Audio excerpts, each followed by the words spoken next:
Hello and welcome to the CFC Green Room on closing the emissions gap, critical role of carbon markets. My name is Hee Chung Sung and I am the Head of Natural Capital at CFC.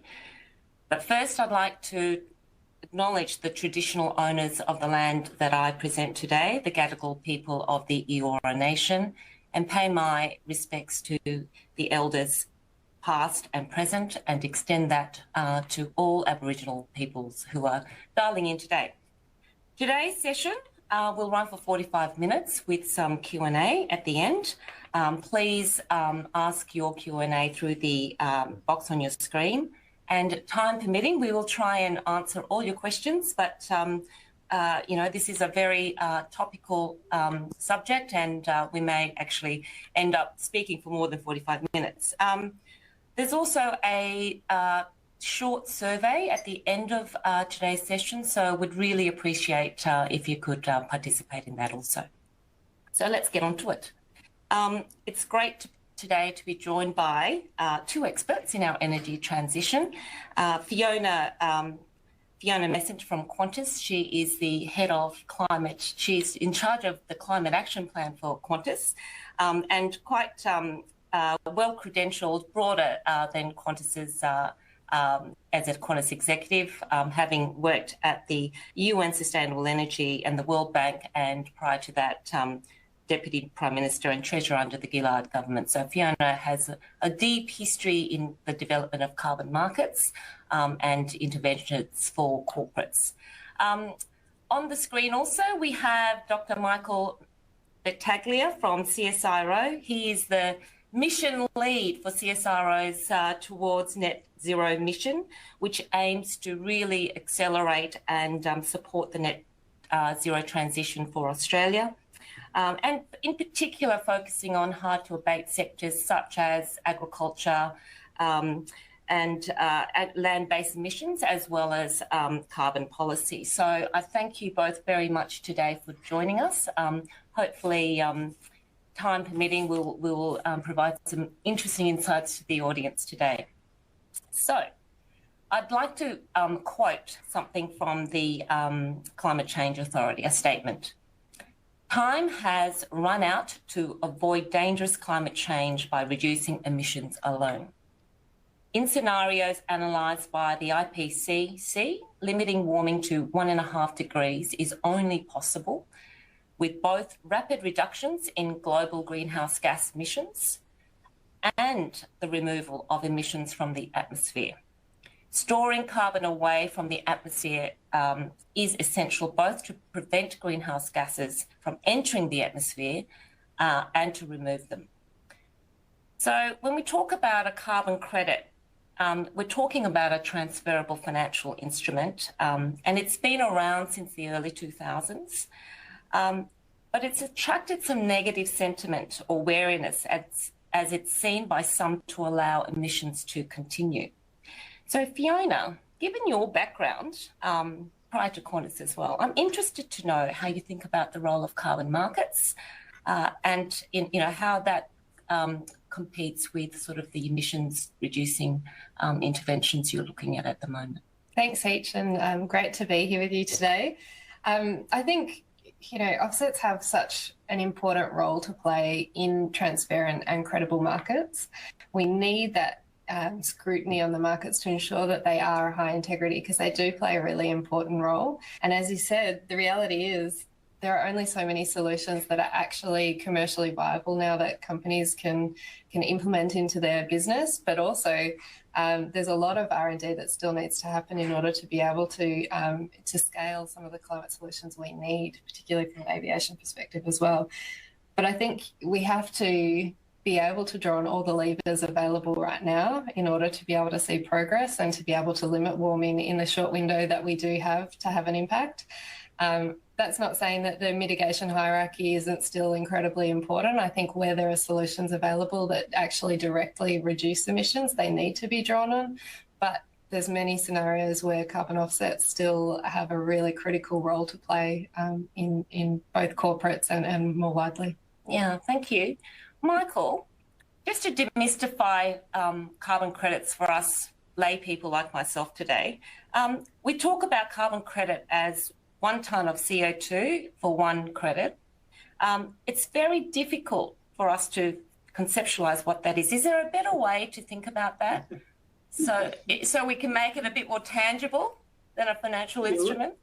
You're right. It's a real challenge, right, isn't it? Because what is a CO2 equivalent? CO2 is this colourless, odourless gas, and we want to convert it to this fungible unit, right? And it's pretty challenging.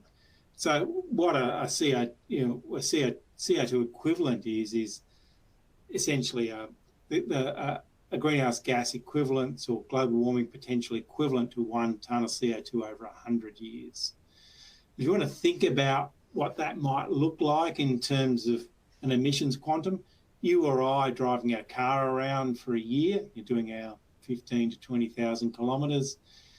If we haven't got an EV, and we should be all getting EVs, produces about 4 to 5 tonnes of CO2 per year. Or you might want to think about a moderate-sized tree, something you can get your arms around. That's maybe 15 metres tall. That's probably got about 1 tonne of CO2 equivalent in it there as well.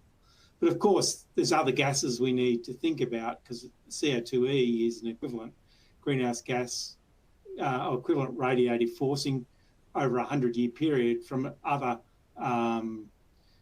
greenhouse gases, and things like methane or nitrous oxide are really important parts of our global warming potential that we're sticking up there. And if you want to think about how much that is, we know that methane's 27 to 30 times the global warming potential over a 100-year period that CO2 is, or nitrous oxide is around 300 times more.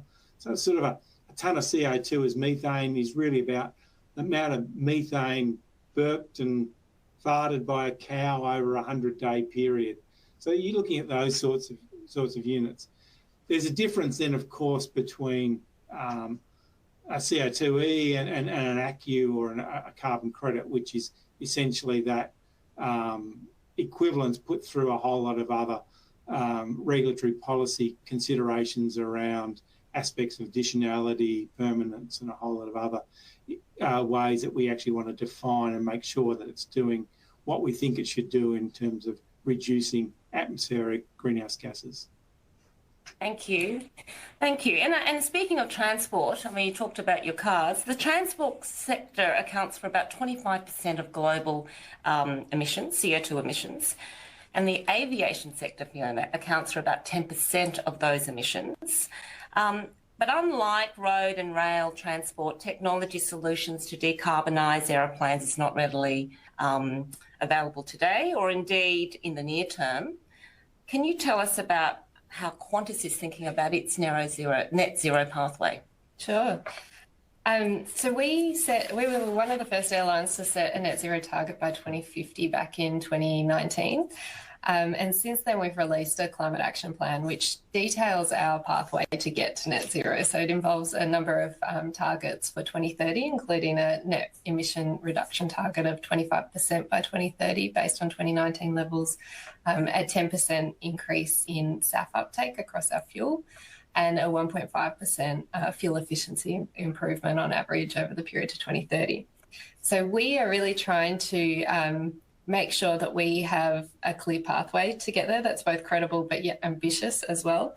And we recognise that we do need to achieve those targets, otherwise we will be a bigger share of the pie, because we are a hard-to-abate sector. Yeah.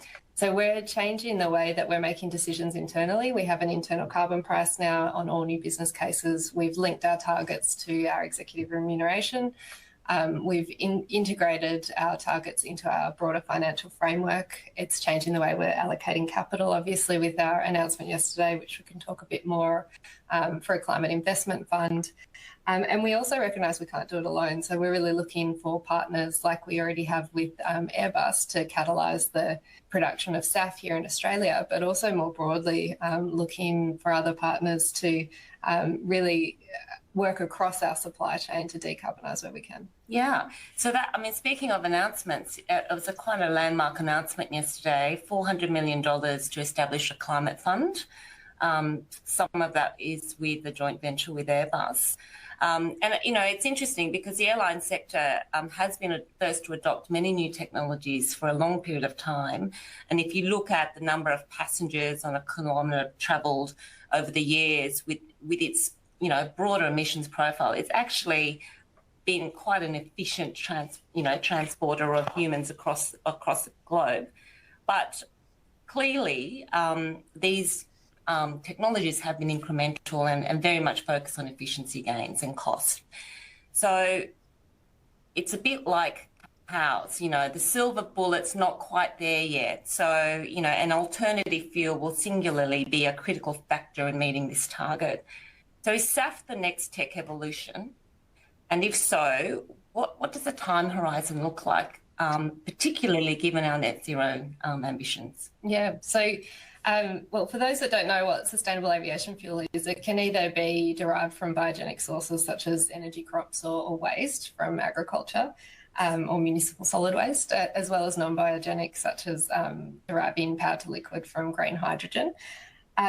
The important thing about SAF is it's actually a drop-in fuel that's technologically ready now. So we are using it on our planes out of Heathrow, and there are markets developing or have already started scaling in the US, the UK and the EU. So it's already there. What the challenge is scaling it, making sure that it's commercial. It's still 2 to 5 times the cost of conventional jet. And the challenge for Qantas is we pick up 70% of our fuel in Australia, and we don't currently have a sustainable aviation fuel industry here. So that's really the focus of a lot of our efforts, is to catalyse that industry. So we have the partnership with Airbus that's focused on doing those direct investments in early stage technologies and projects here in Australia, but then also working really closely with our industry partners to advocate with government to really get a supportive policy environment here that can catalyse the industry, whether that's through a SAF mandate for fuel producers, alongside something like a low carbon fuel standard that they have in California, something that we can really see investment attracted here in Australia so that we can start to scale the supply. Great. And how soon do you think this will start, commercialise in this? Do you have a view? Is it a 10-year horizon? No, I mean, we can pick it up now. In terms of it getting to parity with conventional jet, it really depends on the policies there in each of the markets. So there are some opportunities we've seen in the US that do manage to get to parity with jet. But yeah, we're still a little way off that. I would say perhaps by 2030 is possible.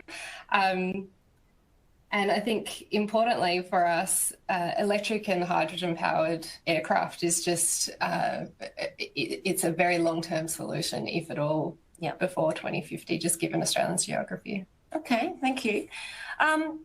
Obviously, lots of R&D, further research, science needed, investment in industry. Michael, turning to you. So collaboration will be critical to ensure industry decarbonise in a transparent manner and play some clear, and, where does science play in terms of helping guide and provide framework in the climate transition? Yeah, everywhere, of course, I'd say, as a scientist. But look, but if we just constrain this to this area of, nature-based offsets or nature-based solutions to the emissions challenge, it clearly plays this foundational role in supporting the monitoring, reporting and verification requirements for this. So how do we know that when we're generating an offset, that it's got the required permanence, that it's additional to practice that went on, that we understand the full systems implications of putting it? That's a job for science to help us understand and build the standards around which we ensure that we're actually making a material difference to the atmospheric load. I think there's another really important role that science plays in partnership with industry and government in essentially de-risking investment in technologies by helping us understand the pathway, the risks in scaling and building different technologies. And I think as we think forward to this challenge around the transition role, there's probably a need to rethink how we think of the partnerships we require, because I think given the accelerated imperative we have here, we need these very strong couplings between research and science, between industry and the policy environment to come together and co-develop these pathways and solutions. And, if we start to think about something like the sustainable aviation fuel industry that Fiona was just talking about, there's a whole lot of things that need to be happening simultaneously. If we think of this as this relay activity where some boffin or scientist invents something in a lab and then goes and tries to hawk it to Fiona and say, I've got a great idea. And Fiona says, well, go back down the slippery snake to part A, and then we all get this possibility. And then we go to government and say, hey, the regulation needs changing. It's going to take us till about 2100 to actually do this. So thinking around how do we de-risk and invest in these technologies in a truly collaborative way, a whole of Australia activity. There's clearly these other roles for science to create these new options for us, right? It's not, new pathways, new technologies. That's what science has always done. But I think there's this deeper pathway here around how do we take those and build them into systems of use with our partners, as I just said, around building the regulatory infrastructural requirements for them. I think also as we think, just the last point, as we think around these new industries we want to build, if Fiona and Qantas want to start to scale a biogenic feedstock for sustainable aviation fuel, there's a real role for science and others to start to come together with those new industry developments to think about how can they drive other important co-benefit agendas for the nation as well. Because, I'd love to say that the only challenge we face is climate change, and it may be the most severe, but it's only one of a stack of problems we're confronted with: loss of biodiversity, declining productivity in our regional areas. And how do we actually use these new pathways to drive these co-benefits so we maximise the efficiency of our deployed capital, of our know-how, of our labour, to help deal with all our simultaneous problems, but also understand what are the trade-offs and the implications that might unfold from those particular pathways we choose. Sorry, Hitch. Yeah. Well, no. It's just I think the collaboration as an industry-wide solution is really critical, particularly when we're talking about an acceleration of timelines now, because we've left a few things too late. As the Climate Change Authority has said, we've run out of time, so we can't just avoid. We have to also look at scenarios where we're removing. So where is CSIRO's role in the mission towards net zero, and what sectors are you in particular engaging in to help that net zero transition? It's a really good question.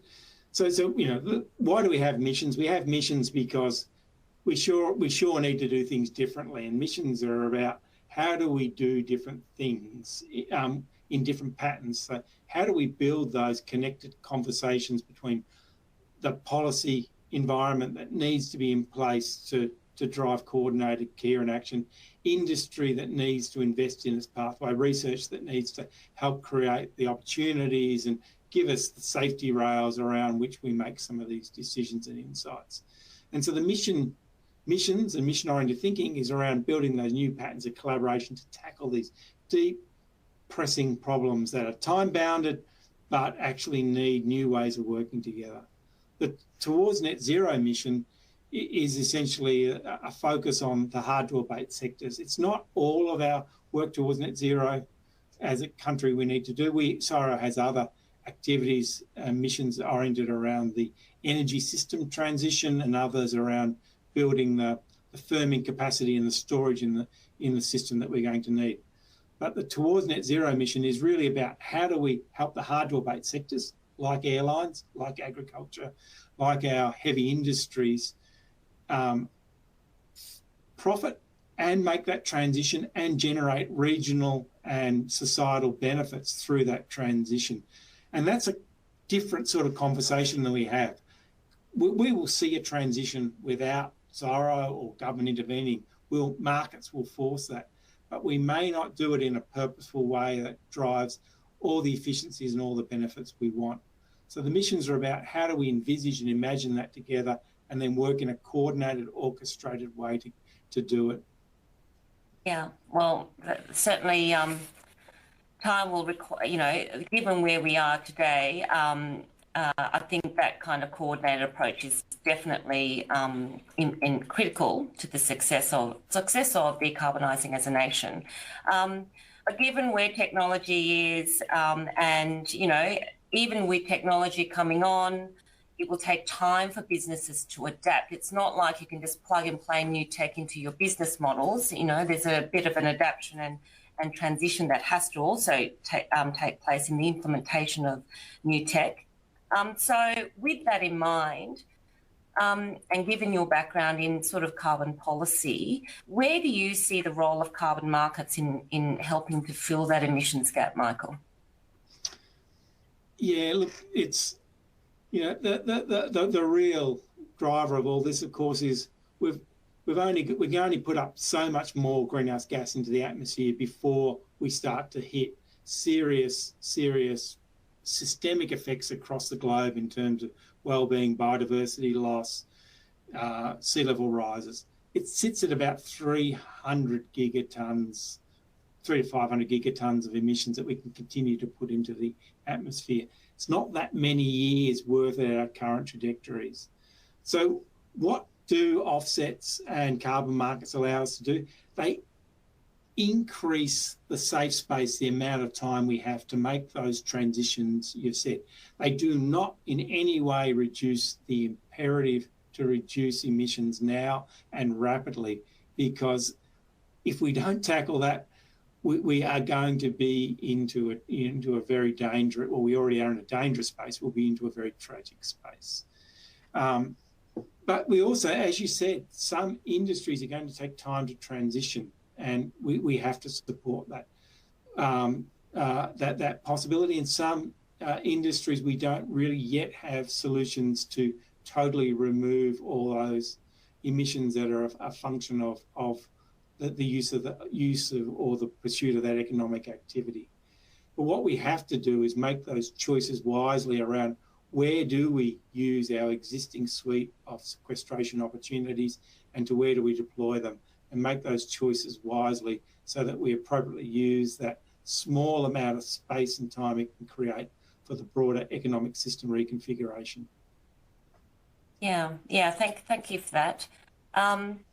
With that kind of, we've got that small window to do a few things, and we've had a new safeguard, we've had some safeguard reform, Fiona, and carbon credits will remain an important factor in meeting the emissions gap, and we're hearing that, and we believe it. But we hear terms like integrity of credits, good credits versus bad credits.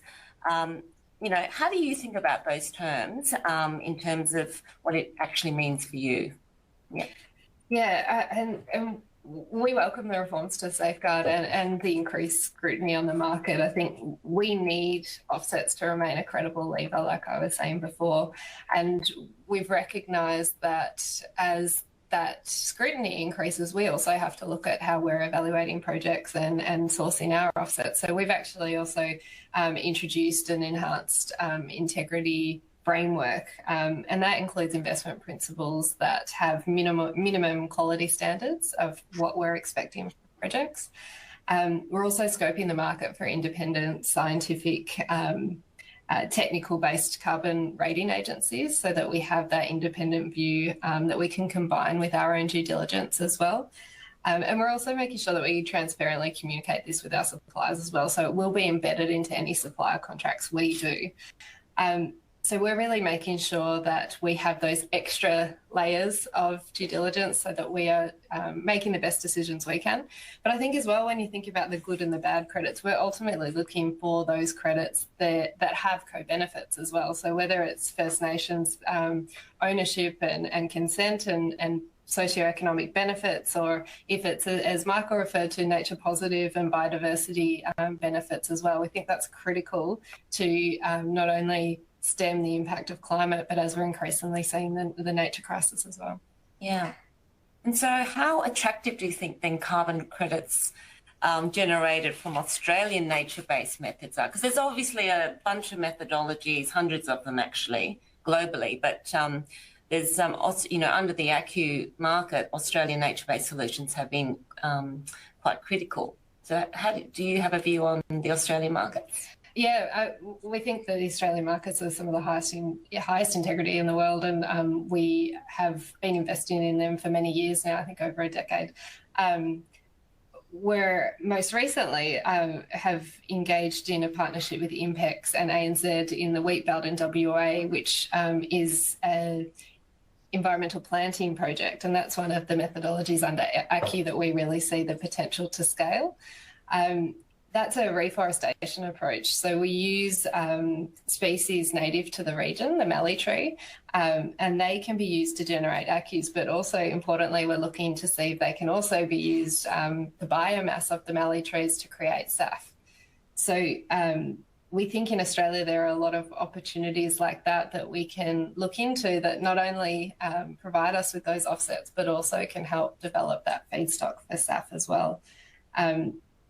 And we've also been engaged for a long time with the savanna burning in the Northern Territory as well, and the alpha projects up there. So we think there's a lot of really good potential in the market. And maybe from a scientific perspective, Michael, what do you think are some of the advantages that Australia has in offering nature-based carbon credit solutions?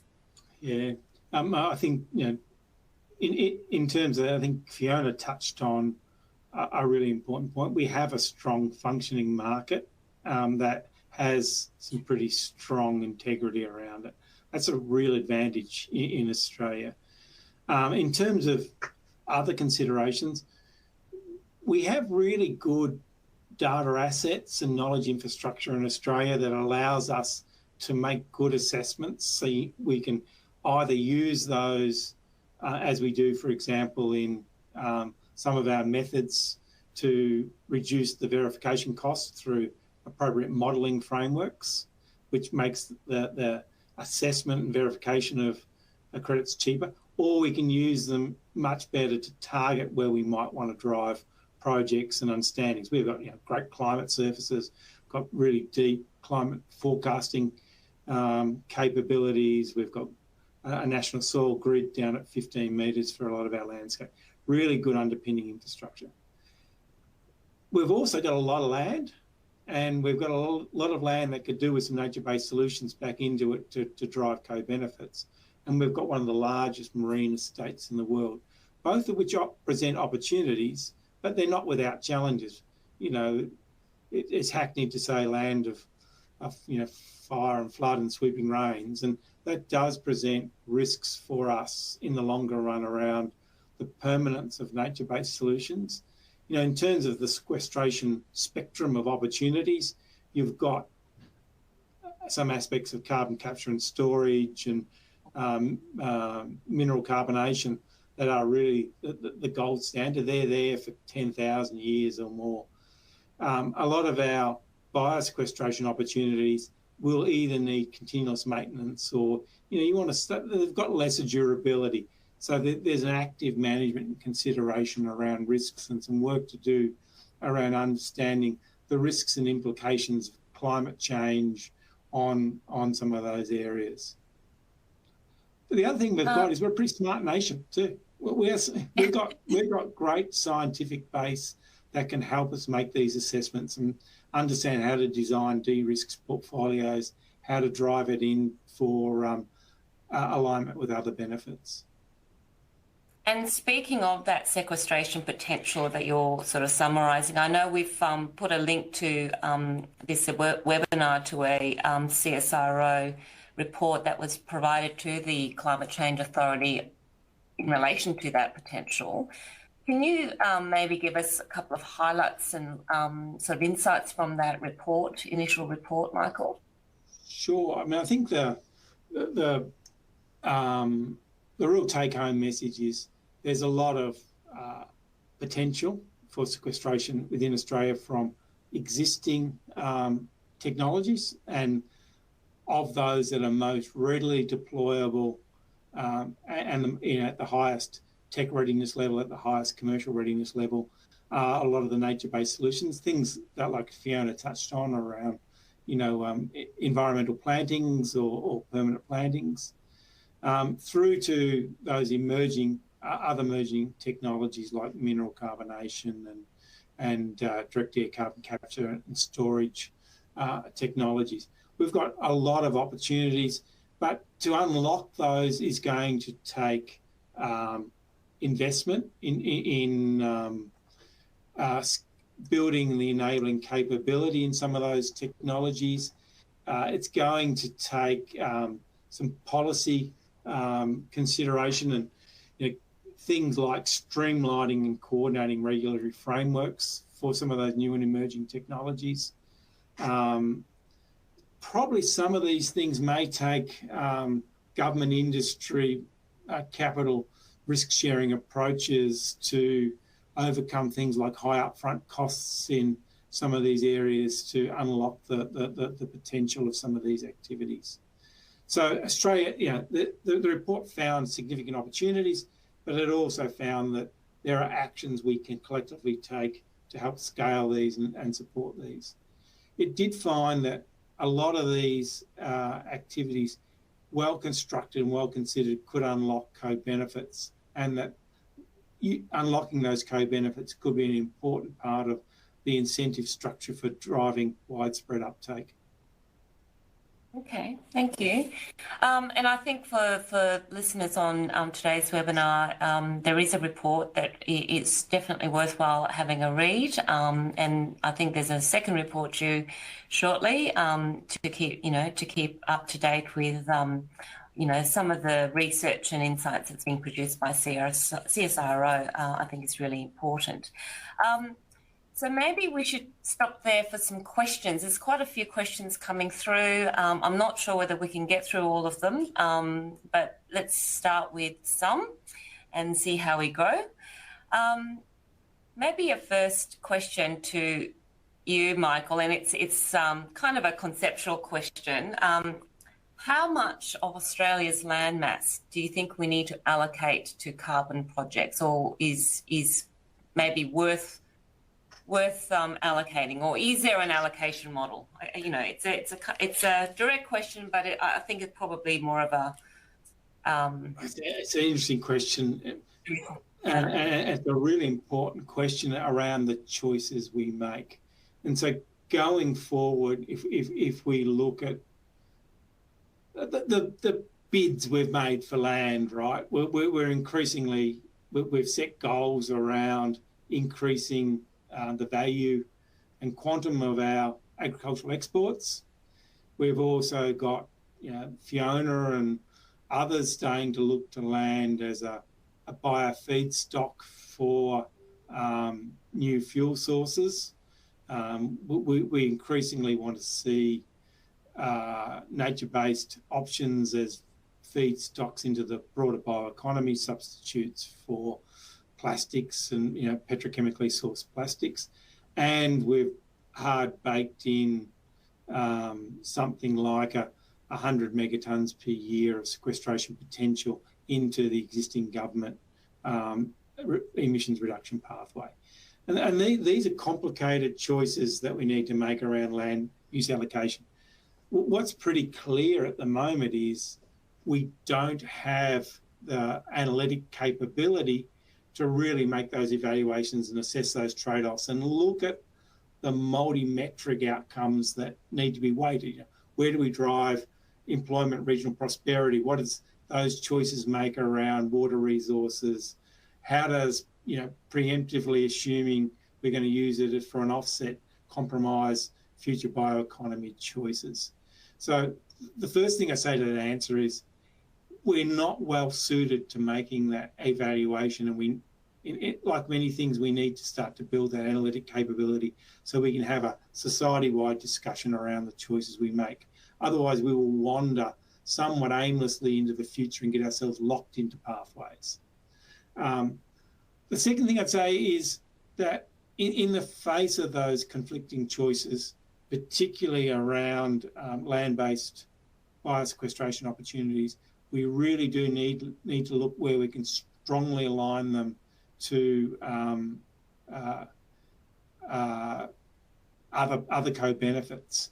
Now, those co-benefits can go beyond our existing imaginations. Yes, we can see them as ways to uplift agricultural productivity. We can see them as ways of addressing environmental remediation needs and those things.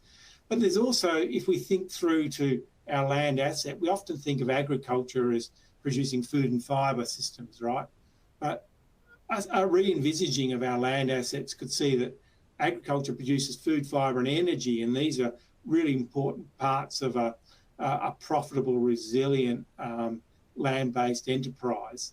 And so to some extent that question has to be answered by how do we collectively review and re-envisage what our land assets contribute for us as well. Yeah, and you know, that's a really interesting discussion point, and sometimes controversial in the way you think about land use, and you know there is discussion around the competition between food and fibre production versus biofuels, etc. But you know, we've been producing crops that feed into biofuels for some time now. It's not just now, but you know, there is this kind of tension there, or maybe the tension is in sort of a broader misconception. But I think the evolution of the bioeconomy, as you talk about, Michael, is really interesting. Do you have any further thoughts to that? I mean, obviously Qantas are very aware of social impact and, you know, community engagement on these kind of strategies. Do you have a view, Fiona? Well, we're really conscious of it, particularly as we're developing the SAF market. We don't want to be investing in feedstocks or encouraging the development of feedstocks that are going to compete with food.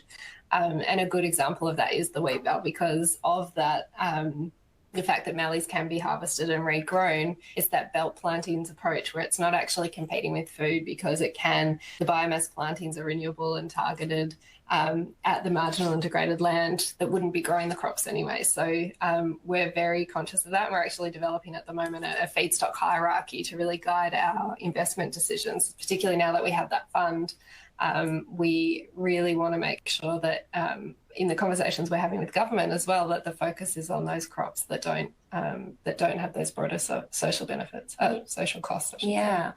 Michael, what's your view on that? I mean, you know, it's an interesting conversation, right? The sort of the interplay around, you know, the requirement to grow that bioeconomy, plus obviously feed the growing population of the world.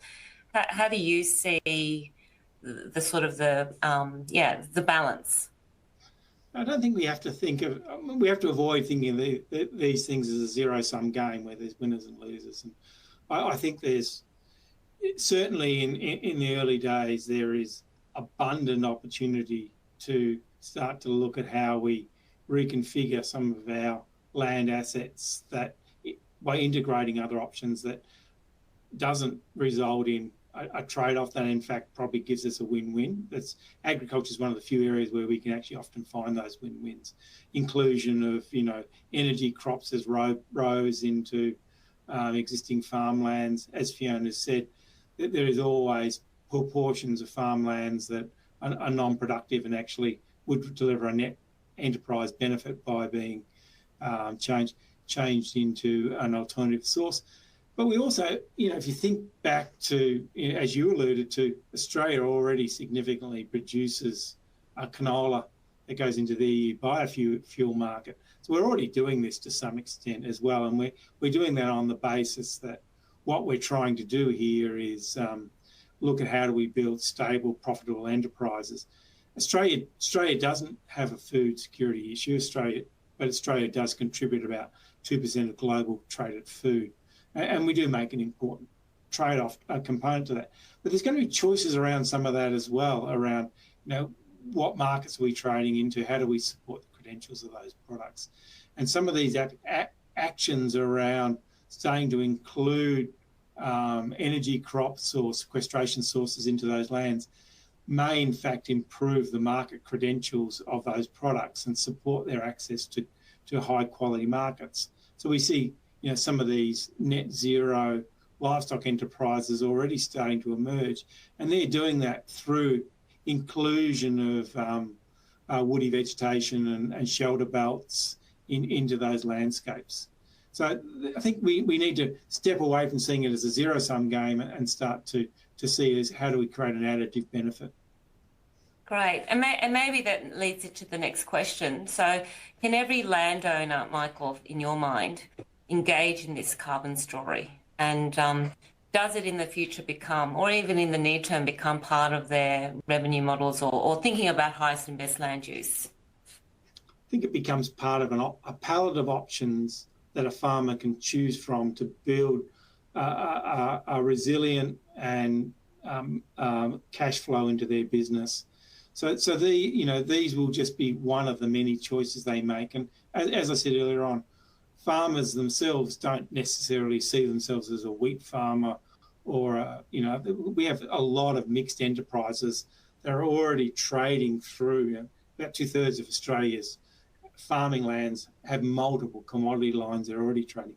This will just be another commodity line they build into the mix. It'll have some advantages around, being less influenced by the weather and the weather of the year and giving some resilience into cash flow and revenue. It may require the nature of the longer term cycles of return on investment may require a different capital structure around upfronting some of the costs so they can build it. But we can invent market mechanisms around.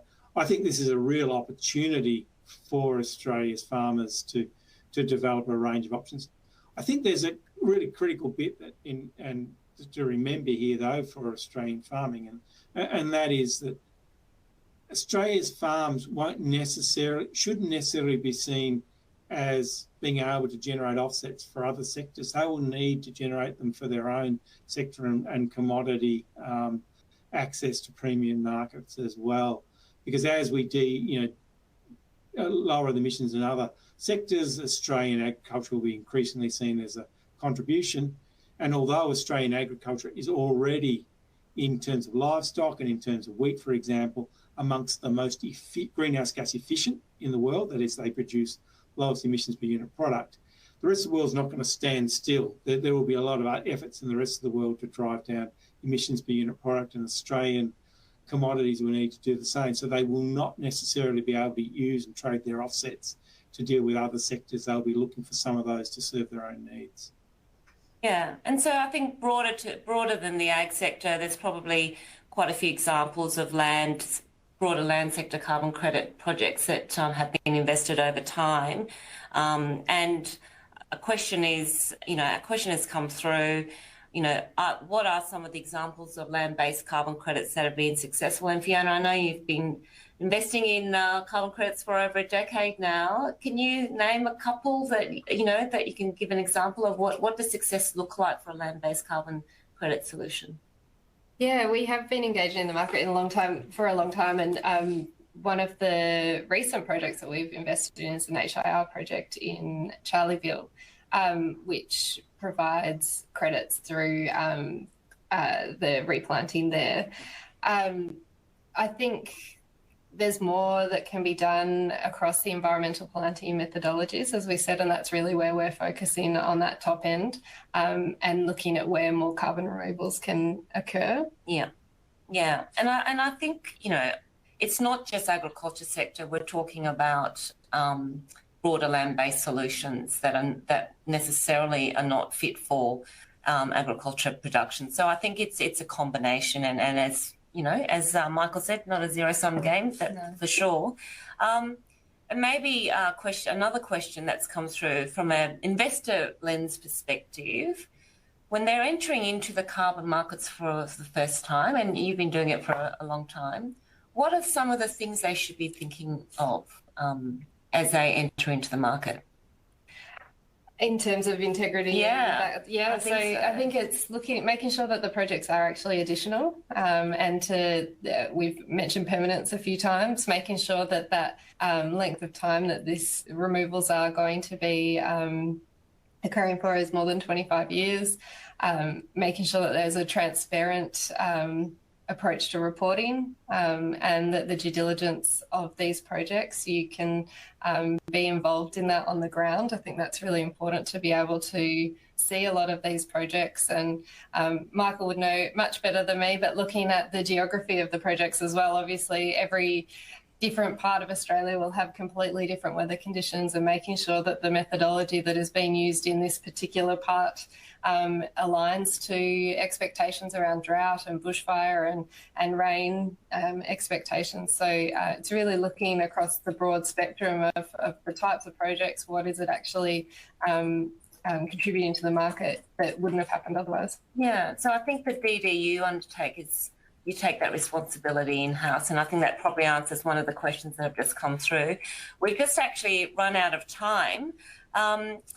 I just wanted to really reiterate this is an ongoing discussion that we're having with the folks today on the call, on the webinar, but also just generally in the market. There's a lot of research and working groups that are being set up to really understand and best put the framework in place for that transition of Australia's economy.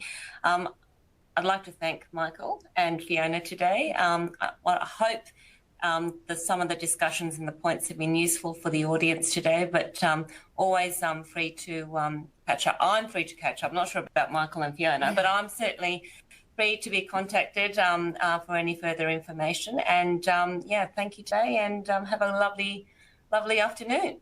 Thank you.